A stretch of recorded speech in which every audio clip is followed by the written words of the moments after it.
Allez Yvon, goûte-moi ça. Le jambon champion du monde, là. Un porc gascon. Alors, personne n'est parfait, il n'est pas du Pays Basque, il est du Lot, celui-là. Waouh. Élevé en plein air par C'est un... un truc, j'ai jamais mangé de jambon avant, moi. Ah, il est bon. Hein. Waouh. Il reste bien en bouche, un petit goût de noisette, là. C'est le meilleur du monde. C'est le meilleur du monde, ouais. Et le plus cher. Et le plus cher aussi, un des plus chers. C'est-à-dire On est à 450 € le kilo en tranche. C'est du caviar, j'en mange. Michel, maintenant que je suis embauché, je vais revenir tout à l'heure faire des petits basques. C'est des paupiettes, hein, c'est ça? C'est bien ça, oui. Est-ce que tu connais la rue de Charonne? Non, du tout. Moi, ça fait qu'un an et demi que je suis arrivé dans le quartier. Et bon, je connais très bien la rue qui va à Rungis, c'est celle qui va aux Champs-Élysées pour promener un petit peu ma femme. Mais sinon, je ne connais pas trop la rue de Charonne. Ah ouais, tu vas voir, tu vas la découvrir avec Paname. Est-ce que tu écoutes des vinyles? Non, du tout. Je n'ai pas de platine. Ah, c'est dommage, juste à côté de chez toi, il y a un disquaire. Christophe, il est intarissable sur la mode du vinyle. Ah ben, j'irai faire un tour. Tu es au théâtre? Non, pas souvent. Et ma femme aimerait bien que je l'amène un peu plus souvent, d'ailleurs. Bon, et là, il y a la loge, c'est pas loin. C'est un petit théâtre qui sert de tremplin et qui a vu D'accord. débuter des gens très connus maintenant, comme Christine and the Queen. Ça, tu Ah connais. oui, ça je connais. Oui, oui, très bien, on l'entend tous les jours à la radio. Je te laisse.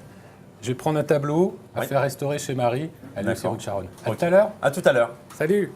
Mais tu reviens, hein, tu l'as promis, hein, tout Ouais, à l'heure. compte sur moi, Michel, je serai là. À tout de Adios. suite.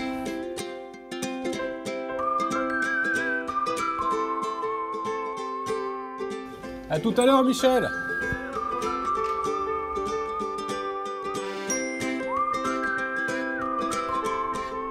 Je vous invite aujourd'hui à descendre ensemble la rue de Charonne. Cette longue voie traverse l'ancien quartier des ébénistes du faubourg Saint-Antoine. C'est l'une des plus remuantes de la capitale. Très animée avec ses nombreux bars et restaurants du côté de la Bastille, elle devient plus populaire quand on s'approche du boulevard Voltaire. Parsemée de passages et de cours, la rue de Charonne est truffée d'anciens ateliers, des lieux insolites et charmants, investis par des créateurs et des artisans de grand talent.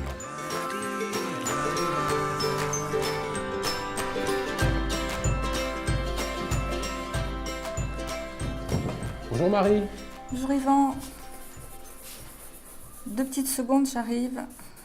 Qu'est-ce que vous cachez là? Ah, ça c'est top secret. Ah, on n'a pas le droit de regarder? Non, interdit. Pourquoi? C'est un tableau de musée, donc voilà, il y a entre guillemets une petite clause de confidentialité, donc voilà, je cache. Et vous en restaurez souvent des tableaux qui viennent de musées? Ça m'arrive, oui, oui, de temps en temps. Qu'est-ce que vous avez restauré par exemple? Alors j'ai restauré il y a 3 ans des peintures de Maurice Denis dans l'église du Vésiné, dans les Yvelines, et il y a 2 ans, j'ai restauré le décor du tram bleu. À la gare de Lyon? Oui, à la gare de Lyon. Ça Oui. devait être énorme comme Oui, travail. ça. oui, oui. 600 mètres carrés de décor. Hein. Waouh. C'est votre plus gros chantier, ça? C'est peut-être pas le plus gros, mais en tout cas celui qui m'a laissé le plus beau souvenir. Parce que pour des questions de sécurité, on était enfermés. Et ce qui était superbe, c'est que gentiment, ils nous laissaient tout le tram bleu illuminé. Donc on avait toutes les lumières du tram bleu, ça faisait, voilà, c'était une ambiance très très particulière. C'est quoi, Marie, votre parcours pour en arriver là, pour en arriver à restaurer, par exemple, le train bleu? Alors, j'ai commencé à Toulouse. J'ai fait une école des Beaux-Arts de Toulouse où à l'époque, il y avait une section restauration de peinture. Quand j'ai fait les Beaux-Arts, il y a 2 ans d'années préparatoires. Et c'est là où j'ai compris que je ne serais pas une artiste. Donc vous n'êtes pas frustrée, alors? Pas du tout. Je suis au service des artistes. Je me mets un peu dans leur peau. Quand je restaure des tableaux, je me mets un peu dans la... Enfin, j'essaie d'imaginer comment il a fait ça, pourquoi, dans quel esprit. Voilà. Donc c'est... Non, je ne suis pas frustrée. Je suis très heureuse de faire ça. Là, vous travaillez sur quoi, là? Alors ça, c'est un tableau 17e, c'est une allégorie et je suis en train de le nettoyer. Et ça, c'est la partie restaurée, alors? Non? Voilà, ça c'est la partie, Ah oui. ça c'est l'original, c'est vraiment la couleur originale. Et ça c'est le vernis qui, avec le temps, s'est oxydé. Vous voyez, c'est un petit peu chanci, là il s'est un peu blanchi, il est un peu jauni, donc sans le vernis, voilà, on retrouve un joli bleu. Ensuite, vous voyez, là, il y a eu un petit accident en bas à gauche, donc on a fait une incrustation de toile avec un petit mastic. Donc là, je vais remettre de la couleur pour qu'on ne voit pas la différence entre la restauration et l'original. Après la théorie, passons à la pratique. Pour ma première séance de restauration, j'ai apporté un tableau, une vue de Paname un peu crasseuse. Alors généralement, les peintures, elles sont d'abord encrassées, ça y a la crasse, et sous la crasse, généralement, il y a le vernis. Oui. Donc d'abord, on essaie d'enlever la crasse Avec de l'eau. Alors pas avec de l'eau, ça part avec des tensions actifs. Des tensions actives. Les tensions actifs, en fin de compte, c'est des détergents. C'est quoi, Marie, une bonne restauration pour vous? Alors, une bonne restauration, c'est une restauration qui doit respecter l'œuvre. Voilà, c'est-à-dire que... Il faut... Ah, voilà. Voilà. Là, il y en a un peu. Voilà, ça y est, ça commence. Ça commence Alors... à se nettoyer un peu. C'est-à-dire qu'on n'est pas là pour transformer l'œuvre, on est là pour la respecter. Parce que j'ai des clients qui aimeraient que, par exemple, il y a une couleur qui ne leur plaît pas, ils aimeraient que je change la couleur. Ou il y a une composition qu'ils ne trouvent pas très jolie, il faudrait que j'améliore la composition. Donc là, ça, c'est niet. Ah non, ça c'est niet. Vous ne touchez niet. pas à l'œuvre. Non, je ne touche pas à l'œuvre. Est-ce qu'on reconnaît la patte d'une restauratrice ou d'un restaurateur? Alors, honnêtement, oui. Honnêtement, oui. Oui. Par exemple, en Europe, il y a différentes écoles. Les Anglais nettoient beaucoup. Les Anglo-Saxons nettoient beaucoup. En France, on nettoie beaucoup moins. C'est-à-dire, on ne dévernit pas, on allège le vernis. Bon, moi, je vais poursuivre ma restauration qui ne sera jamais un chef-d'œuvre, je pense, mais bon. Bon, il est pas sale, mon tableau.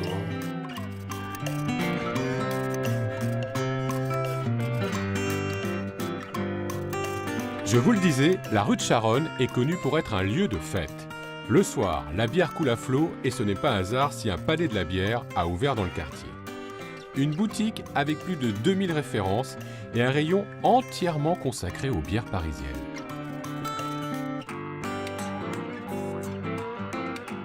Là, c'est quoi là? Ça, c'est à La Baleine, c'est à Porte de Bagnolet, il a des nouveautés, comme la bière à l'encre de sèche ou la bière au poivre déchélé. À l'encre de sèche? Mais ça doit avoir un drôle de goût, ça, non? Là, il y a la Il y a parisienne la libérée. parisienne, c'est dans le 13e arrondissement. Cette brasserie, ils ont maintenant presque 12 références de bières. Et la brasserie La Goutte d'Or, c'est la plus ancienne brasserie, c'est dans le 18e. Et la Goutte d'Or, ils ont des nouvelles comme la bière au thé, par exemple, ça, la bière au thé, il y a un peu des épices aussi. Les bières de Montreuil, dès que donné, c'est la brasserie qui cartonne à Paris. À Montreuil. C'est les bières de Montreuil. Surtout la IPA, ils ont un très bon IPA qui ça marche, on vend tous les semaines. Si vous regardez même, en fait, l'embouteillage, c'est embouteillé avant-hier. Il n'y a pas plus frais. c'est la bière fraîche. C'est la bière fraîche. Brasserie Haute-Lande, c'est Bagnolet. Et la Valois-Perret, dans le 92, ils font des nouveautés maintenant. Ils font des collaborations ensemble. À chaque fois, il y a des nouvelles. Hicham, quelle est la bière la plus chère que vous vendez ici? C'est la bière la plus chère, c'est une bière spéciale. C'est la plus forte au monde. Et en fait, est où on gagne pas beaucoup, beaucoup de choses sur la. Ça coûte 100 €. C'est la Snack Venom. 100 €? C'est une bière qu'elle fait 67,5. Mais c'est imbuvable. Ça coûte si cher que ça parce qu'il faut 40 ou 50 bouteilles pour faire qu'une seule à la fin. Vous avez une cliente célèbre là, Amélie Nothomb? Amélie Nothomb, ben, c'est une amie à nous. Qu'est-ce qu'elle boit elle? Plutôt des bières belges. Ah, Belges, ils bah aiment bien ouais. les Belges. Belges. Quoi. C'est Ah bah ouais. c'est les triples carmélites, la chauffe, des vels, etc. Voilà. Merci Hicham. Merci à vous. Ouais, Merci à vous. ça va À plaisir, bientôt. ouais. À bientôt. Hein. Faire passer, je crois. Ouais.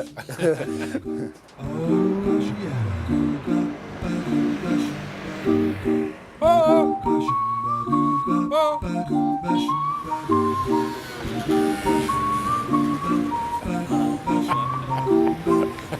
Bravo. Eh ben c'est pas gagné, hein. C'est pas gagné. Aïe, aïe, aïe, aïe, aïe. Oh là là, Voilà. pardon, je suis en retard encore une fois. oui, Oh, désolé. C'est vrai qu'elle est longue cette rue de Charonne. Je suis content que vous m'ayez donné rendez-vous ici parce que je suis très intrigué par ce bâtiment. Eh ben, je comprends. D'abord, c'est magnifique. Oui, c'est beau. Tout en briques. 1600, enfin 17e siècle, il y a un couvent qui s'installe, un parmi d'autres. 42 hectares, c'est Ah gigantesque. oui, un grand domaine. Et en 1906, le couvent est rasé complètement. Ah, il n'y a plus rien. Plus rien. Alors à ce moment-là, il y a un hôtel qui est créé, là, l'hôtel pour les célibataires. Figurez-vous, un hôtel populaire, ça s'appelle comme ça, en 1912, qui est destiné aux hommes, uniquement. Uniquement aux hommes. Mais alors, ça va rester ouvert pendant 2 ans, puisqu'en 1914, Ah oui, c'est la guerre. déclaration de la guerre, avec, vous Tout savez, le la monde au front, mobilisation générale, tout le monde part au front, l'hôtel se vide, et finalement, l'armée du salut va racheter ce bâtiment pour en faire le palais de la femme. Et ça, il faut rentrer pour le découvrir. Ah, qu'est-ce que c'est ça? Voilà, c'est une mosaïque. L'armée du salut, ça date du 19e siècle. Il y a un Anglais, William Booth, B-O-O-T-H, qui est né en Angleterre et qui voit une misère effroyable en Grande-Bretagne. Vous savez, on est juste au moment de la révolution industrielle. Donc il s'aperçoit qu'il y a beaucoup de chômage, beaucoup de gens dans la rue, trop de gens dans la rue. Donc ce qu'il veut, c'est leur tendre la main. Et c'est lui qui va imaginer une armée, mais une véritable armée avec des grades, c'est-à-dire des officiers, des soldats, des uniformes, un drapeau, un symbole, Et cette armée, elle est destinée à quoi? À vaincre la pauvreté. Et la devise alors? Alors la devise, le S, c'était 3 mots qu'il tenait absolument à rappeler sans arrêt. Booth, c'était soup, soap and salvation. Soup, c'est-à-dire d'abord nourrir. La soupe, ça donne chaud au cœur. Soap, c'est le savon, parce que c'est l'hygiène, et on va le retrouver ici. Et salvation, le salut. Et évidemment, l'armée du salut est là pour ça. Là, bibliothèque. Ah oui, je sais lire. Oh, mais oui, mais entrez. Regardez. C'est beau. Oui, tout en bois, alors avec des livres partout. Ah, mais évidemment, hein, la lecture de la Bible est importante pour l'armée du salut, mais il est là. Oui, bah oui, il est là le piano. Oui. Non, mais non, pas le piano, en dessous. Mais le parquet alors? Non, mais à la fin de l'envoi, je touche. Ah, Cyrano de Bergerac. Oui. Il est là. Mais le vrai. Qu'est-ce qu'il fait là? Alors, le vrai. pas le héros, évidemment, de la pièce de théâtre d'Edmond Rostand. Le vrai Cyrano Savinien, ou Savinien Cyrano de Bergerac. Et on dit qu'il serait enterré ici. On l'aurait enterré, mais on n'a jamais retrouvé sa tombe. Donc, l'espoir fait peut-être vivre. Bon, il est sous le piano, on va dire qu'il est sous le piano. Ah, sous le piano, ça c'est c'est délicieux.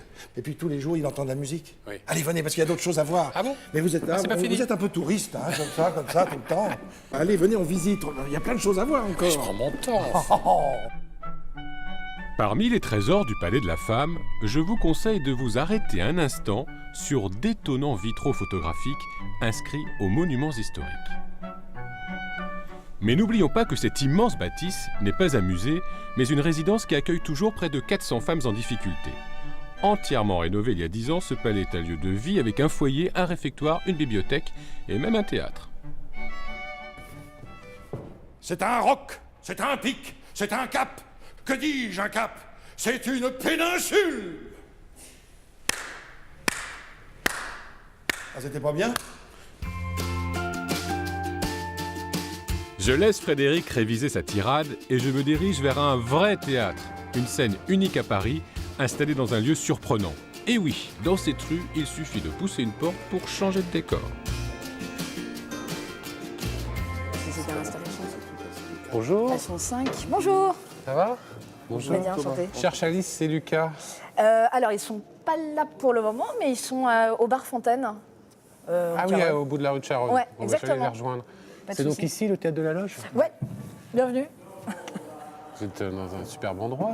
C'est vrai qu'on est assez chanceux sur ce coup-là. C'est en fait une cour industrielle, comme il y en a pas mal dans le 11e arrondissement. Et donc, nos suppositions, c'est que c'était des anciens ateliers d'ébénistes. Voilà. Mais donc, maintenant... Et maintenant, il y a la loge, il y a effectivement des archis, des boîtes de prod, on a un chapelier, là, juste en face de nous. Ça bouge ici. Ça bouge pas crée, mal. ça pend, ça fume. On essaye. Bon, je vais aller retrouver Alice et Lucas. Ok, À cool. plus, merci. Merci.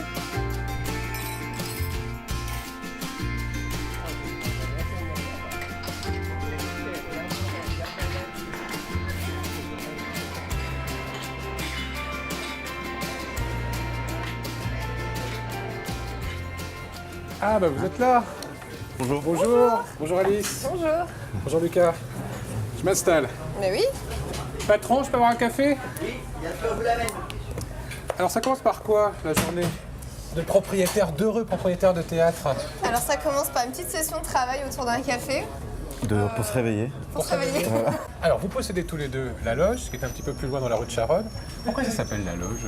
Alors ça s'appelle la loge parce qu'on avait une toute petite salle il y a une dizaine d'années dans le 9e arrondissement de Paris qui avait 27 places, qui faisait 17 mètres carrés. Merci.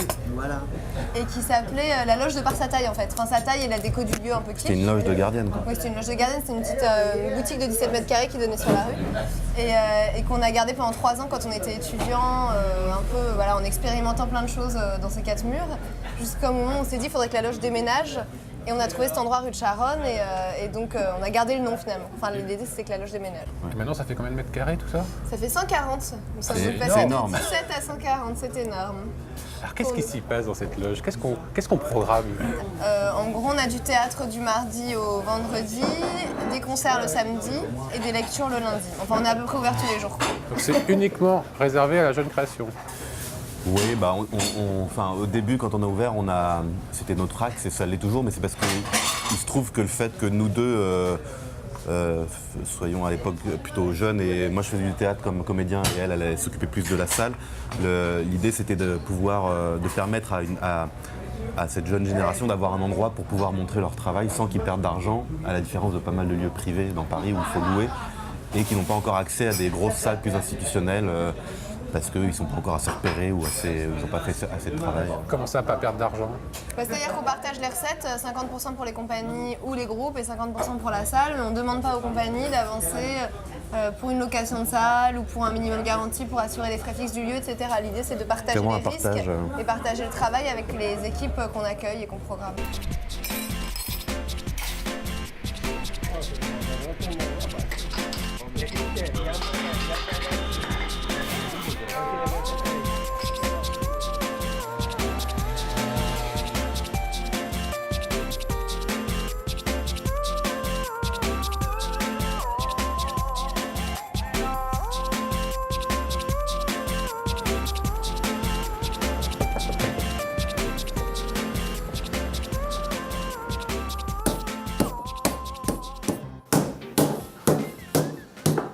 Qu'est-ce que tu fais, Michel?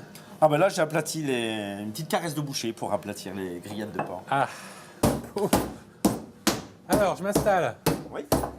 On fait quoi, là? Alors là, on va faire des petits basques. Comme ça? Exactement. Qu'est-ce qu'il y a là? C'est de la chair à saucisse? Alors, c'est une farce à tomates. Alors, on met 2 tiers de veau, 1 tiers de porc, un peu de talon de jambon de Bayonne, Ouais. oignons, persil, un peu de vin blanc, et auquel je rajoute le petit émincé de poivron aux couleurs du Pays Basque. Il y en a combien à faire? 30? Bon, j'en ai une trentaine à peu près. Michel, toi, t'es pas basque, hein? Non, moi je suis auvergnat de naissance, mais j'y ai vécu que jusqu'à l'âge de 6 ans. J'avais un père dans l'éducation nationale qui nous a fait pas mal voyager entre Tahiti, le Var, le Pays Basque. Et voilà. Et le Pays Basque, c'est vraiment ton pays d'adoption? Exactement. Et j'avais dit jamais je partirai du Pays Basque. Et t'es parti? Et voilà, par À amour. Paris. Voilà, par amour. Pour suivre une belle femme. Exactement, un amour de jeunesse. Voilà. On s'est retrouvés 15 ans après sur Facebook et voilà, je suis remonté sur Paris. Il n'y a pas de trou. Voilà. Et on fait le tour. Une fois qu'on a fait le tour, on déchire un petit peu. Mais c'est pas mal, c'est juste pour tenir un petit peu en... Alors dis-moi, t'as des parents de l'éducation nationale et t'es bouché, toi? Eh oui, par hasard. Ça s'est fait par hasard. Le boucher de ma mère, du côté de Perpignan, me demandant si je voulais payer ma mobilette à 14-15 ans. Et je lui dis, ben oui. Il me dit, ben viens faire la plonge. Et puis je suis tombé dans le métier par hasard. Et puis voilà, c'est devenu une passion. Et voilà. Donc t'as grimpé tous les échelons, toi? Exactement. Bon, la parole n'arrête pas les mains, il faut quand même continuer à avancer parce que... Bien, chef. Faut mettre ça en rayon cet après-midi. Attends, j'ai perdu un poivron. Un trapeau basque qui s'écroule. Alors c'est un boudin haché un peu gros, un peu relevé au piment d'Espelette, qu'on peut aussi bien manger froid que chaud. Allez. Il est très généreux, ce Michel. Il n'hésite jamais à partager sa passion en faisant déguster ses meilleurs produits. Des boudins, des andouilles, des saucissons. Mais moi, j'ai très envie de goûter à nouveau ce jambon champion du monde que j'ai découvert au début de cette émission. Un petit verre de gras, rouge. super bon, là. Ah ouais, le gras, c'est le meilleur, le gras. C'est ce qui va donner le goût, c'est un exhausteur de goût, le gras. Au châtaigne? C'est lui au châtaigne? Au châtaigne, au gland, voilà, et puis ce qu'ils trouvent dans l'élevage. C'est super. Magnifique. On sent une espèce d'arrière-goût, c'est long en bouche, c'est comme le vin. Voilà, c'est ça. Ça Alors enrobe le accompagné palais. avec un bon petit vin. Quoi Basque. comme vin? Basque. Oui, par exemple.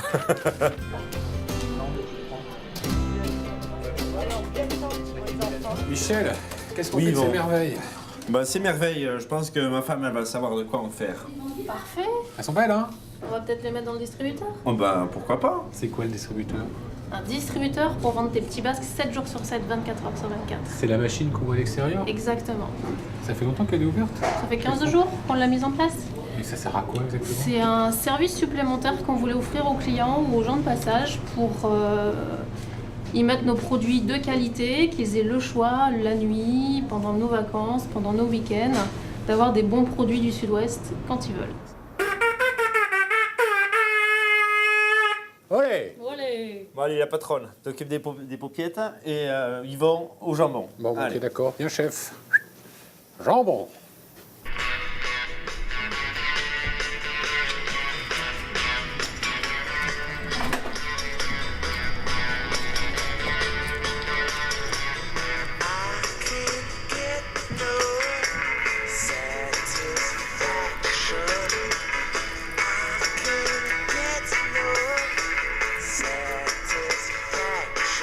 Christophe, Oui. c'est vraiment un truc de vieux le vinyle, non? Non, moi je dirais pas ça, pas que pour les vieux, non. Ah oui, attends. Enlève Oui. ton casque, tu seras Oui, mieux. c'est ouais. mieux. Non, je te disais. Non, c'est non, vraiment- pas que pour les vieux. Heureusement, on a pas mal de juniors, un gros renouvellement générationnel de gens qui viennent ici pour ces sons-là, pour être étonnés. Entre 18 et 25 ans, oui, ça intéresse pas mal de gens, les enregistrements de 64. Ouais. Parce que moi, j'écoutais ça, j'avais 7 ans, hein, Satisfaction. C'était mon premier album d'ailleurs. Je l'ai eu avec des points en tare. Des points en tare? Ouais, mon père faisait le plein, et hop, il avait des points. J'ai eu le choix entre Satisfaction et Michel Thor. Ouais, J'ai d'accord. pris. Ouais, il n'y a pas avec non Solo. plus un vrai suspense. Hein. Donc ça intéresse les jeunes. Ouais, depuis pas mal de temps. Tu vois, moi, ça fait 27 ans que je vends des disques.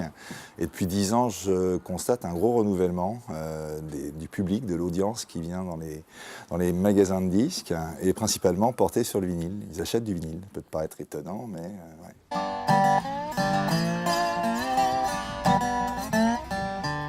Quand on met le disque à la maison, c'est pas la même chose. Quand on met un vinyle sur la platine, c'est pas la même chose que de mettre le CD, je trouve. Le geste et aussi le son, tout ça. Disons que le vinyle, on prend vraiment plus de soin à écouter la musique. Il y en a qui disent que c'est psychologique, que le son est le même sur les CD. Moi, je trouve qu'il y a une chaleur qu'on retrouve dans le vinyle qui n'existe pas sur le CD. C'est-à-dire qu'une fois que le vinyle est posé, on a moins la possibilité de changer de chanson, d'avancer rapidement. Voilà, on est obligé, entre guillemets, de suivre le disque et puis d'écouter ce que les artistes ont à nous dire. C'est assez intéressant cela. Ouais. Ma copine s'est acheté une platine il y a quelques années et voilà, et c'est assez facile de mordre aux joies du vinyle. C'est des beaux objets, c'est vrai qu'il y a un grain de son assez particulier et puis voilà, l'esprit de collection, avoir les pochettes, c'est quand même assez satisfaisant. Ouais.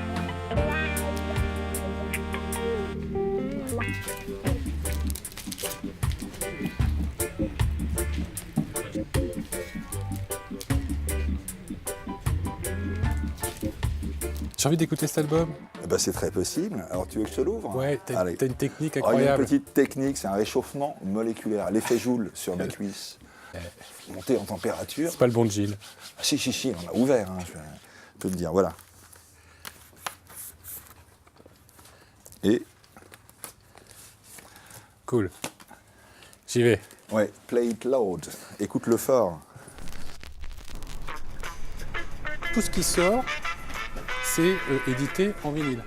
Alors, tu as deux marchés principaux. Tu as le marché de la réédition. La réédition, c'est tous ces fonds de catalogue anciens depuis que le micro-sillon existe. C'est une invention qui a 70 ans, le micro-sillon.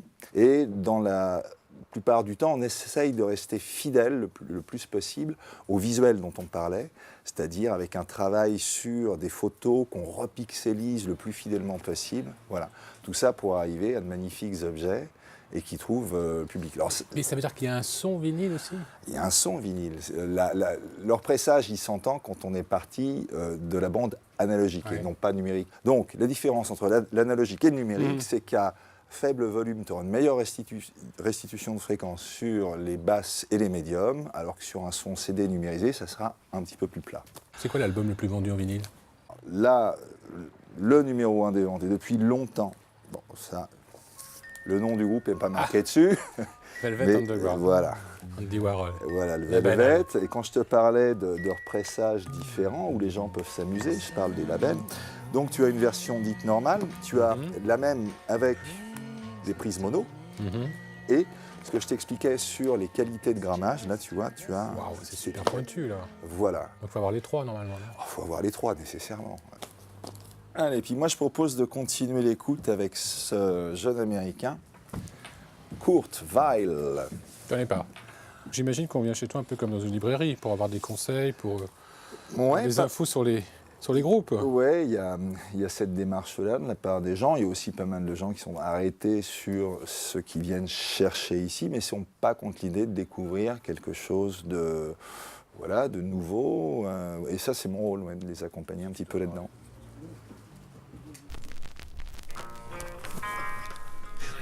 C'est vraiment un son vinyle, là. Hein. C'est incroyable. Oui, tout à fait, oui. Le grain dont on parlait tout à l'heure, préalablement, sur le plaisir d'écoute, l'espèce de rondeur du son. Ouais. Ça fait voyager, en tout cas. Ah oui, complètement. Là, c'est comment dire, c'est le Grand Ouest américain. Là. Il a raison, Christophe. C'est la bonne balade pour terminer cette balade du côté de la rue de Charonne. Je vous invite à la découvrir ou la redécouvrir, car elle change tout le temps, mais toujours sur le même tempo, celui de la nouveauté. Allez, n'hésitez pas à venir me parler, partager vos impressions et vos beaux plans sur les réseaux sociaux. À la semaine prochaine pour un nouveau numéro de Paname.